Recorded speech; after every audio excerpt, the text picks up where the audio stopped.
Hello అందరికీ welcome to my channel Sukanya's world. ఈరోజు మనం ఈ వీడియోలో నెల్లూరు ఫేమస్ డిష్ అయిన వంకాయ మామిడికాయ కర్రీ ఎలా తయారు చేయాలో చూసేద్దాం. ఫస్ట్ వంకాయల్ని మంచిగా క్లీన్ చేసుకొని స్లైసెస్గా కట్ చేసుకొని సాల్ట్ వాటర్లో వేసి పెట్టుకోవాలండి. సాల్ట్ వాటర్లో వేసుకుంటే అవి కలర్ చేంజ్ అవ్వకుండా ఉంటాయి, అలాగే టేస్ట్ కూడా మారకుండా ఉంటాయి.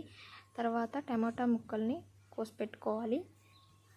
అలాగే పచ్చి మామిడికాయ ముక్కలు పీసెస్గా కట్ చేసుకొని పెట్టుకోవాలి. ఈ డిష్లో మెయిన్ ఇంగ్రీడియంట్ పచ్చి మామిడికాయ ముక్కలండి, ఇంకా చింతపండు వేయాల్సిన అవసరం లేదు.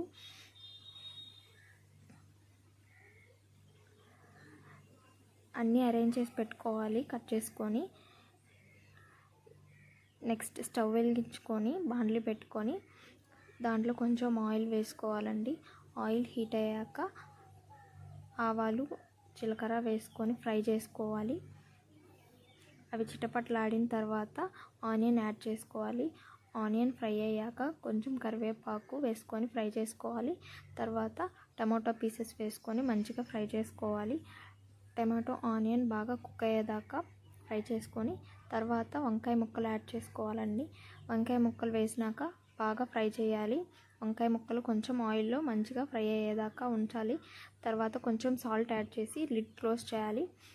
10 మినిట్స్ తర్వాత లిడ్ ఓపెన్ చేసి తగినంత పసుపు, తగినంత కారం యాడ్ చేసుకొని బాగా మిక్స్ చేయాలి.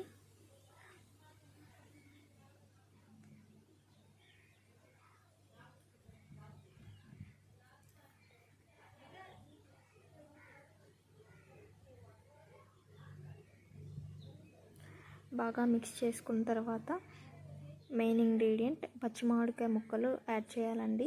పచ్చి మామిడికాయ ముక్కలు చూసి యాడ్ చేసుకోండి. అవి కొంచెం పుల్లగా ఉంటే చింతపండు వేయాల్సిన అవసరం లేదు. కొంచెం మామిడికాయలు పులుపు తక్కువగా ఉంటే చింతపండు యాడ్ చేసుకోవచ్చు. అది ఆప్షనల్ అండి, ఎవరిష్టాన్ని బట్టి వాళ్ళు యాడ్ చేసుకోవచ్చు.